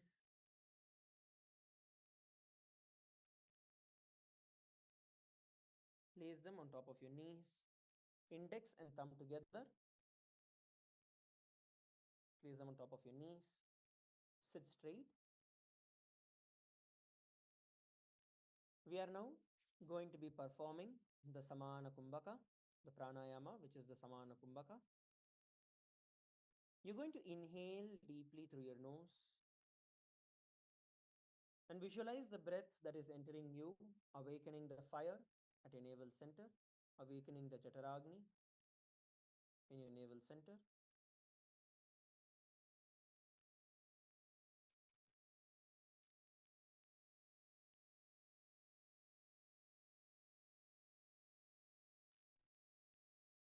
Inhale deeply and exhale deeply. Inhale through your nose and exhale through your nose. Now, along with this, we are going to be performing the Mahamudra Bandha. So, in the Mahamudra Bandha, you're going to inhale. As you inhale, then you're going to lock the breath in you in the Jalandhara Bandha. And once you exhale, you'll pull your stomach in and up into the Uddiyana Bandha.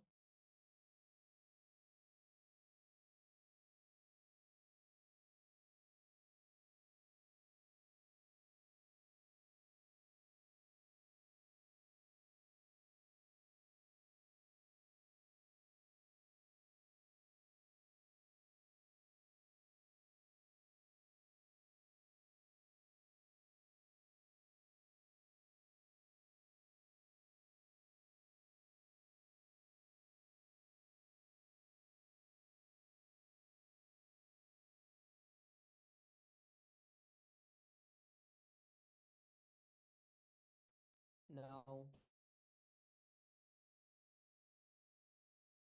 visualize Paramashiva in your inner space, blessing you.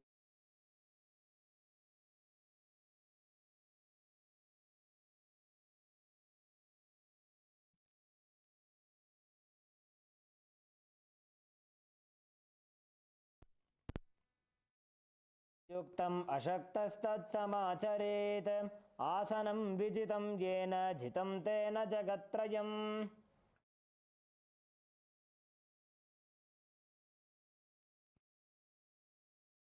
Internal japa, slowly relax. So this is actually one yoga, means one yoga asana that we did with the various different components that are there. So we did the asana, we did the mudra, we have the visualization, we have the pranayama, we have the bandha, we have the japa, and we have the mantra. Now, the next asana, so the sequence of asanas will be going like this, one towards the next, one after the other. So the next one that we are now going to be performing is going to be Parvatasana. So in Parvatasana, you are now going to bring your feet into Padmasana. So for that, first all of you stretch both your feet. Stretch both your feet forward. All of you, please stretch both your feet forward.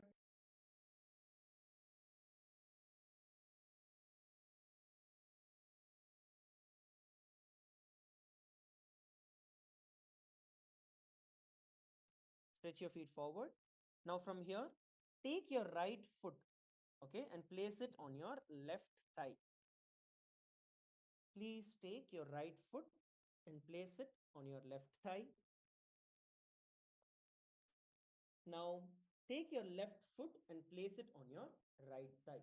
If you're not able to lift it all the way and place it on your left thigh, you can place it under your left knee. This is Ardha Padmasana. Try to sit in Padmasana. If you're not able to place your leg in Padmasana, then you can place it in Ardha Padmasana. Okay. So this is Padmasana. Now, from the Padmasana position,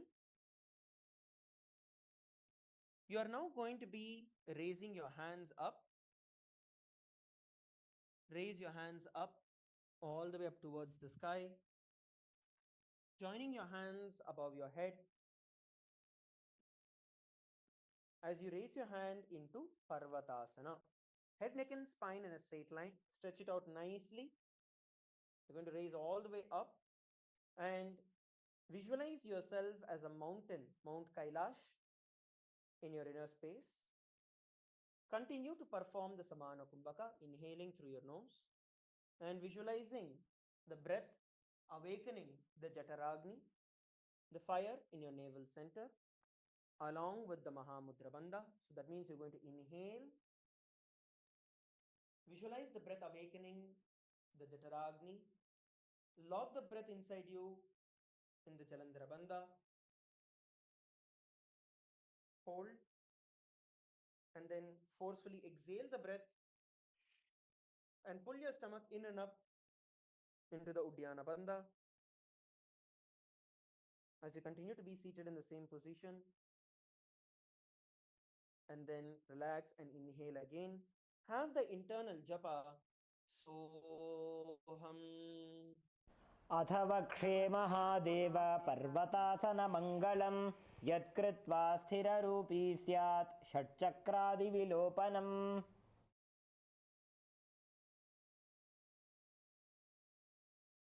Relax slowly. You can drop your hands. So this was Parvatasana. Next, we are going to be entering into the next asana. The next asana is going to be Halipavasana. In Halipavasana, you're going to be stretching your feet out in front of you. Please stretch both your feet out.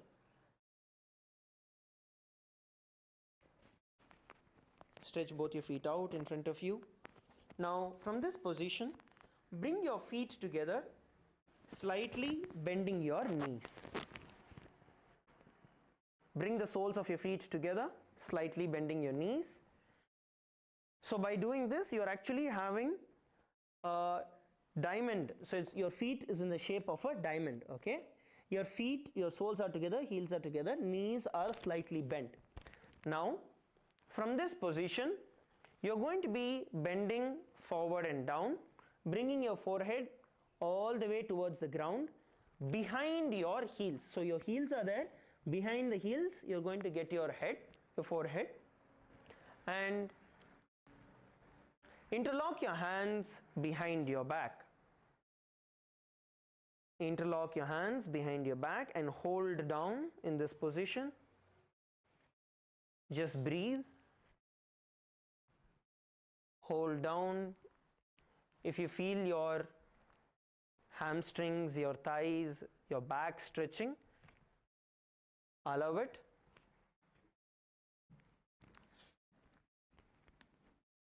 Wherever you feel the discomfort, sit in that position.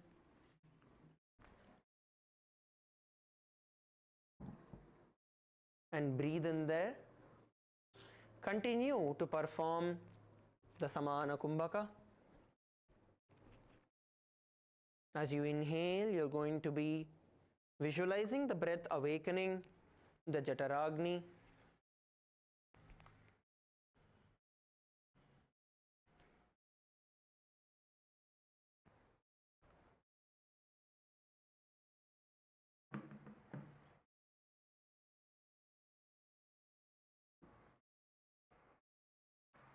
Now, while doing this, visualize Swamiji in your inner space and the internal japa Soham. पूरव विधिजाहु में जानो उभय पगथले संपुट ठानो पिष्ट पछे तो वो करल्या वो दक्षिण कर सो वाम कहावो. Now slowly raise up. Slowly raise up. We are next going to be moving into Nagi Pavasana. So similar to what we did now, instead of locking our hands at the back, we are going to be placing our hands in front of us. So once again, you're going to bend forward and down. Your feet in the same position, bend forward and down, bringing your forehead behind your heels. Stretch your hands out in front of you, cupping your hands onto the ground. Cup your hands and place your hands on the ground in front of you. And try to bend down, bringing your forehead in the gap behind your heels. All the acharyas, please assist the participants to bend forward and down. Kailasakashi, male team, bend down and hold. Hold the position. Continue to perform the Samana Kumbhaka.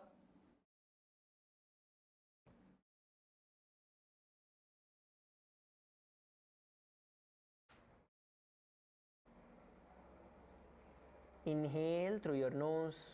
Visualize the breath awakening, the Jataragni, the fire in the navel center, and then slowly exhale through your nose. Visualize yourself as a snake in your inner space with the internal japa. Soham. पूरव विधि परियागाने नीचौ हौवी कहूनी फणास्यौ लगाजी हाथ आगाने धरती लगावे पसारी दो वो हाथ की अंजुली करे.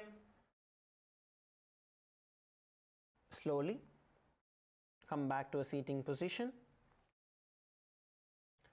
The next asana that we are going to be doing is going to be Kokilasana. So in Kokilasana, first from this position, you're going to bend your knees and you're going to hold on to your respective toes with your index and thumb finger. So you're going to hold on to your respective toes with your index and thumb finger. Now once you hold on to it, you're going to lift the feet and stretch it up, and from here you're going to get your feet into Padmasana. So the right foot you're going to pull it onto your left thigh, and the left foot you're going to pull it on your right thigh. Okay? Once you come to this position, you're going to drop your elbow onto the ground.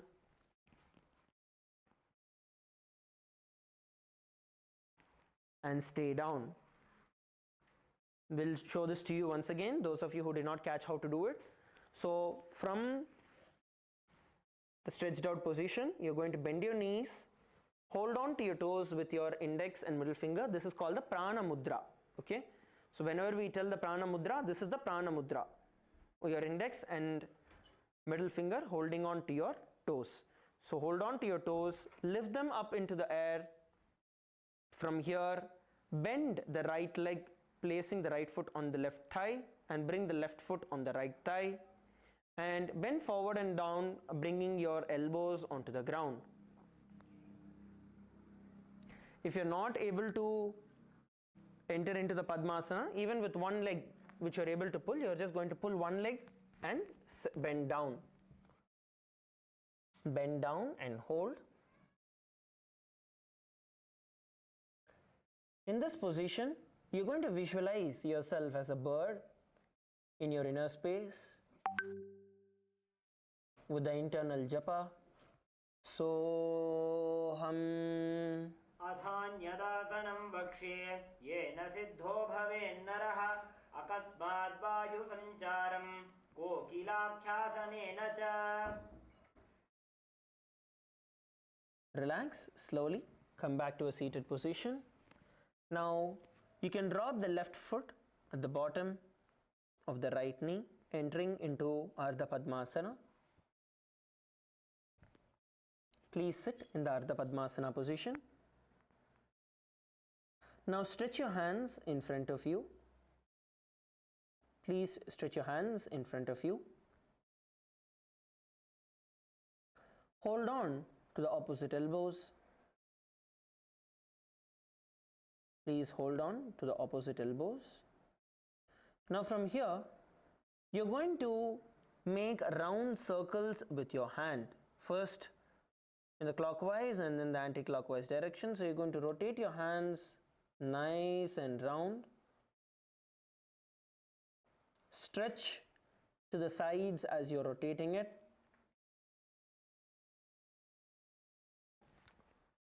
You're going to rotate the clockwise direction and after that in the anti-clockwise direction.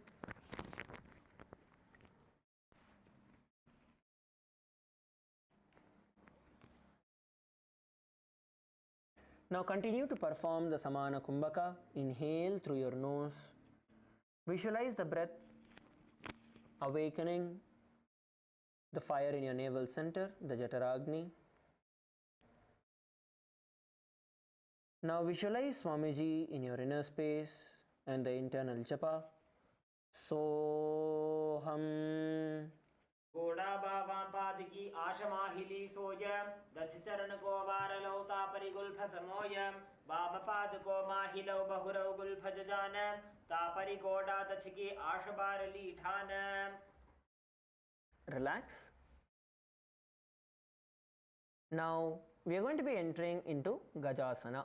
So you're going to press your hands and foot on the ground and lift your hips high up towards the sky. So your hands on the ground, your feet on the ground. You are now going to push your hips all the way up towards the sky. Try to keep your knees straight without bending and try to press your heels onto the ground. Look at the gap between your feet. All of you push your butt up towards the sky. Stretch down and push the butt up towards the sky. As we perform the Gajasana. Now from this position you're going to be scooping yourself forward and down and coming up again. As you can see on the screen, you're going to scoop down and come up. Scoop down and then raise up as you're doing. You're going to be visualizing yourself as an elephant drinking water from a lake as you perform the Gajasana. And the internal japa, Soham. न्युब्जं पादाग्रे भूमौ कृत्वा लम्बी भूया मस्तकाग्रे निधाय नितम्बम् ऊर्ध्वमुन्नमय्य नाभिलक्ष्यं भूमौ नासिकामानीय हस्ततलपर्यन्तं नयेत् इत्थं पुनः पुनः कुर्यात् गजासनं भवति. Slowly drop onto your knees, relax for a few moments.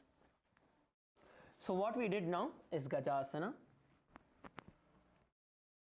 The next asana we are going to be entering into is going to be Rikshasana. So it's going to be what we did earlier. We're going to get back into the Gajasana position, placing your hands in front, going back.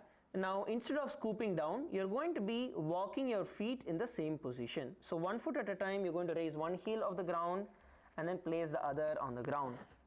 So you're going to walk in the same position as you are as you perform Rikshasana. Let us all enter into Rikshasana. Walk your feet. Please place your feet together. All of you place your feet together. Feet are together. And walk in the same position. Toes remain firmly planted on the ground and you're switching the heels one after the other. You're going to visualize yourself as a bear in your inner space as you perform Rikshasana. And the internal japa, Soham. एकैकं पादमाकुञ्च गजासनं कुर्यात् रक्षासनं भवति. Relax. The next asana we are going to be performing is going to be Vaishyasana. So from here you're going to come to a standing position. Stand up on your mat. Come to a standing position. Now we are going to balance ourselves. So first bring your awareness and enter into the Moola Bandha. So tighten your perineum, pulling your butt in and up. Tighten your perineal muscles.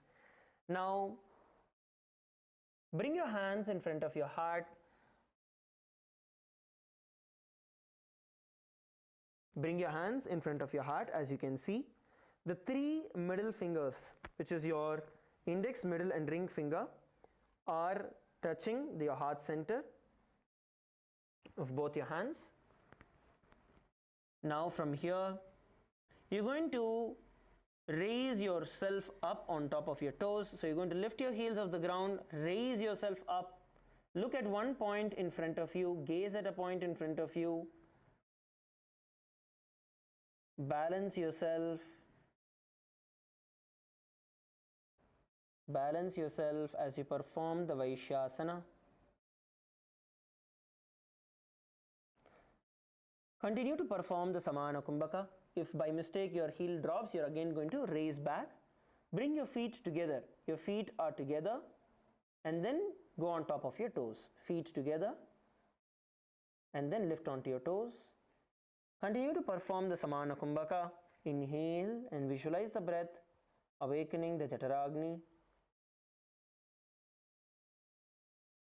Visualize Swamiji in your inner space with the internal japa. Soham.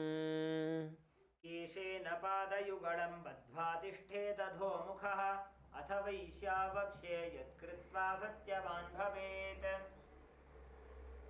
Slowly you can drop your heels to the ground. Good. So now we are going to be entering into a Karana. We are going to be performing the Urdhva Janu Karana now. So first and foremost, for us to enter into the Karana, we are going to be entering into a position called the Aramandi position. So we'll be demonstrating how to perform the Aramandi position. All of us are going to be entering into the Aramandi position. First, bring your feet together, stand together, feet together. Now with your feet together, open your toes outward. Your heels are together. Now toes are pointing outward. Okay, toes are pointing outward. Hands by the sides of your hips. Hands by the sides of your hips. Now you're going to bend your knees slightly. Bend your knees to the side slightly. Place your hands on top of your hips. So this is the Aramandi position. Now from here, we are going to be entering into the Urdhva Janu Karana. Now bring your hands parallel to the chest. Bring your hands in front of your chest parallel to the ground. As you can see, knees continue to be bent, hands parallel to the ground, palms facing down. palms facing down. Now from here, you're going to lift one hand and rotate it to the side as you do with the same foot. So take it all the way to one side and then repeat it on the other. Remember, you got to do this with grace, with beautiful motion.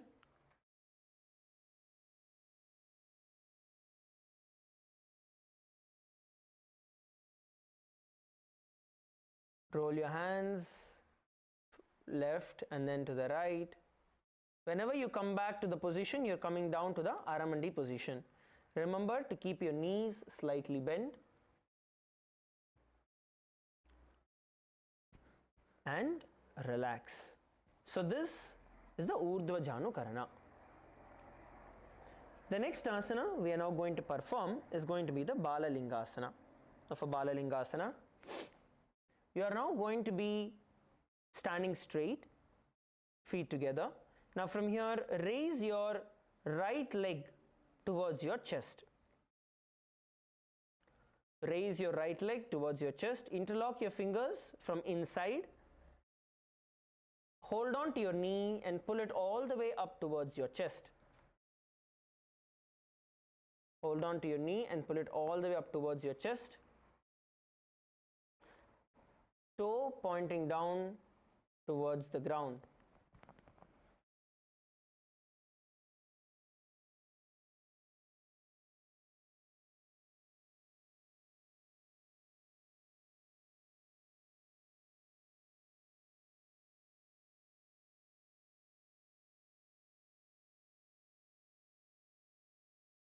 Yes, hold the position, try to balance yourself here. Now you're going to visualize yourself caressing a baby. Visualize yourself carrying a baby and the internal japa Soham. Ekam janu urasi alingya sthatavyam balalinganam bhavati. Now relax and drop the feet on the ground. Generally, when we are doing this asana, for example, this specific asana has the Samana Kumbhaka as pranayama and the Mahamudra Bandha. But since we are just beginning and we are focusing on the asana, we are not yet doing the Samana Kumbhaka because we will not be able to do, at least the majority of the group. So we will be doing more subtler components. So once we are able to balance ourselves, once we are able to get ourselves into these various positions which are there. But the asana itself has the Mahamudra Bandha as well. So now let's go to the next asana. The next asana that we are going to be performing is going to be the Pada Pidanasana. We are now going to be entering into Pada Pidanasana. Now the right foot which you lifted up towards your chest, you are now going to pull it behind you. So you're going to hold on to your toes, interlock your hands around your toes and pull your right foot as close as possible towards your butt. Make sure that your knees are as close as possible. Pull your feet up towards you and balance. Look at one point in front of you. Balance yourself.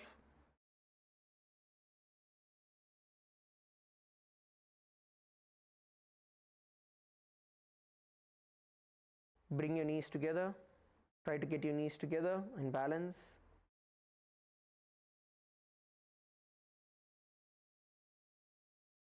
Now, you're going to visualize Swamiji in your inner space as you continue to perform the Samana Kumbhaka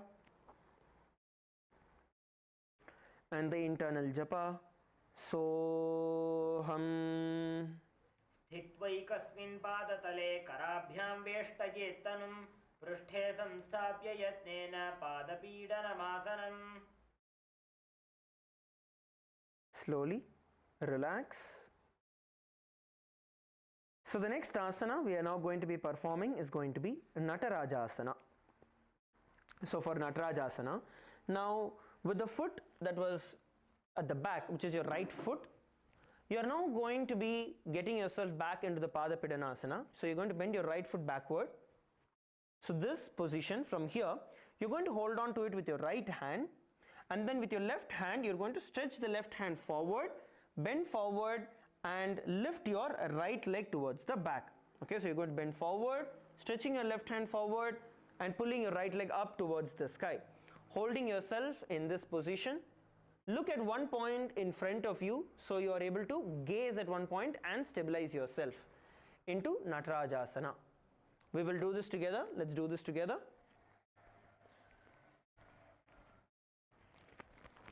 Okay, every one of you enter into the Pada Pidanasana. So you're going to bend your right knee. Bend your right knee, pulling your right foot to as close as possible towards your butt. Hold on to it with your right hand. Now, once you balance yourself here, then slowly bend forward, stretching your left hand in front of you and stretching your right leg above. Visualize yourself as Lord Nataraja in your inner space and the internal japa. Soham. उत्तानपादं क्रौञ्चं च भरीचिं वीरभद्रकं नटराजं त्रिकोणं च सुप्ताङ्गुष्ठप्रसारणे. And slowly relax. Relax. Now we are going to be entering into the Shavasana. All of you, please lay down on your mat, lay down on your back. So tomorrow we will be continuing from where we left. Please lay down on your back.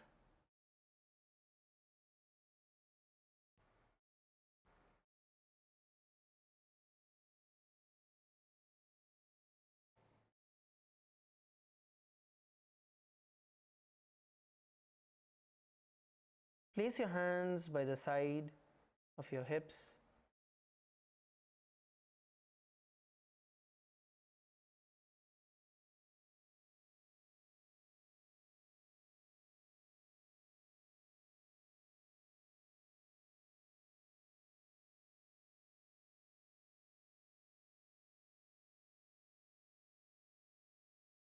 Just inhale and exhale.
slowly bring your awareness back to your body.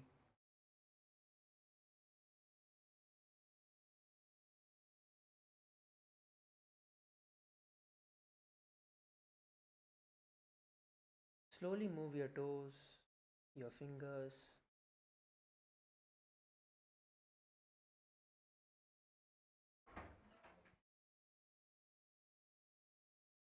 Bring your knees, bend your knees, bring them towards your chest.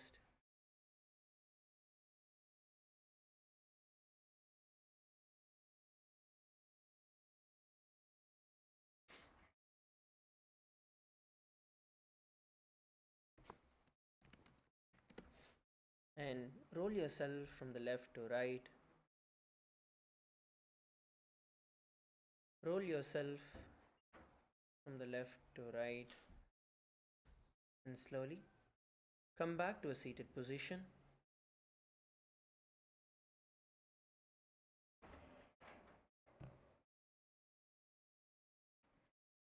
With that, we are coming towards the conclusion of the Nithyananda Yoga for the day. We will be every day repeating this. We'll be moving forward from one to the next every day. Let us now bring our hands in front of our heart and end with the Purna Mantra, offering our gratitude to Swamiji. Om Purnamadah Purnamidam Purnat Purnamudachyate Purnasya Purnamadaya Purnamevavashishyate Om Shanti Shanti Shanti Harihi Om Tat Sat Sarvam Bhagavat Shri Nithyananda Paramashivapadukarpanamastu Om Nithyanandam.